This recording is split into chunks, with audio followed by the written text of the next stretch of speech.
अस्सलाम वालेकुम दोस्तों। आज हम लोग एक नदी के किनारे आए थे। तो ये नदी हमेशा भरी भी रहती है, लेकिन ये समर की वजह से पूरी सूखी पड़ी है। तो इसमें एक ख़ास एक पौधा नज़र आया, तो मैं आपको बताना चाह रहा था। ये खासकर नदी रेती में उगता है। ये देखिए, आप लोग जानते होंगे। तो हम बचपन में इससे हम खेलते थे। इसके जो पत्ते होते हैं ना, ये तने जो होते हैं, इसको हम क्या करते थे, तोड़कर फिर जॉइंट करके खेलते थे।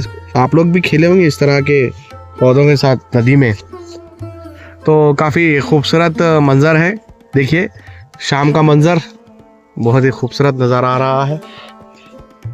अभी देखो, सन सेट हो रहा है।